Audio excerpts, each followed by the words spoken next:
Plusieurs centaines de manifestants ont convergé vers Paris, samedi 12 février, dans le cadre du Convoi de la Liberté. Dans la capitale, le préfet de police, Didier Lallement, avait interdit tout rassemblement s'inscrivant dans ce mouvement de contestation des mesures sanitaires.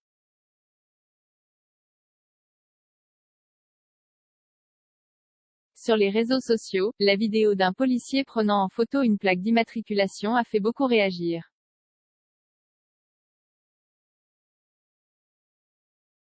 Certains internautes dénoncent une pratique honteuse et une violation sans précédent de la loi.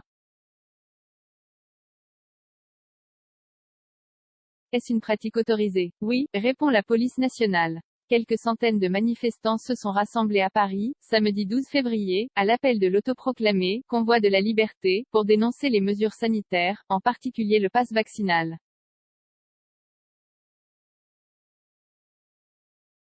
Dans la capitale, la préfecture de police avait déployé plus de 7200 policiers et gendarmes pour empêcher les convois de véhicules et les manifestants de se regrouper. En effet, le préfet de police, Didier Lallement, avait interdit tout rassemblement de personnes ou convoi de véhicules dans Paris s'inscrivant dans le mouvement des convois de la liberté, au cours du week-end.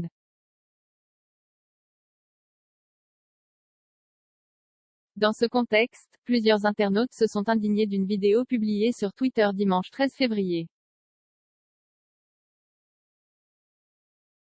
Vue plus de 100 000 fois et relayée notamment par Alain Houpert, sénateur de la Côte d'Or, elle montre un policier qui relève des numéros d'immatriculation avec son téléphone. La police prend en photo les plaques d'immatriculation et les visages des gens, s'indigne l'utilisatrice qui a relayé la séquence.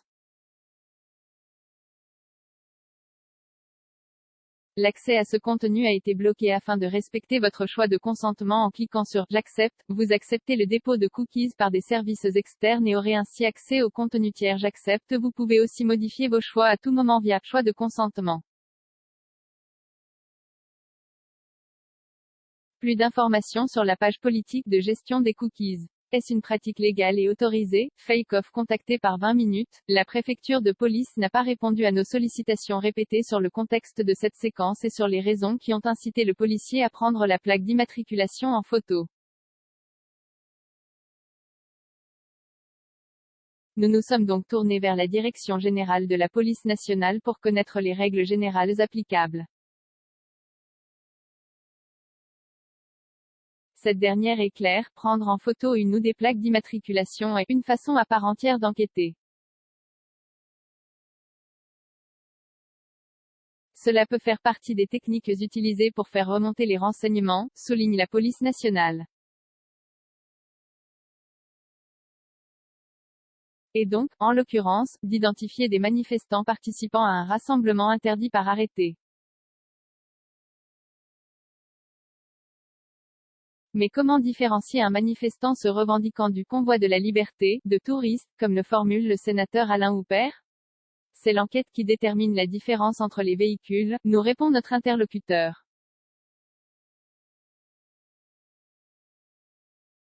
Dans le communiqué relatif à l'interdiction des rassemblements dans Paris, la préfecture de police annonce son intention de recourir à des vidéo-verbalisations et aux images de vidéosurveillance pour identifier les contrevenants. Elle rappelle en outre que le fait d'entraver ou de gêner une voie ouverte à la circulation publique est passible de 2 ans d'emprisonnement et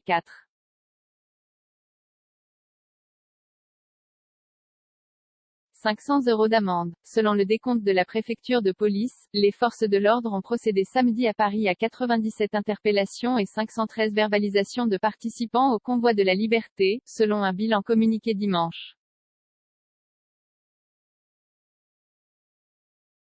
Selon le parquet, 81 personnes étaient toujours en garde à vue le lendemain matin, dont Jérôme Rodriguez, un des visages du mouvement des Gilets jaunes et soutien actif des convois anti-pass.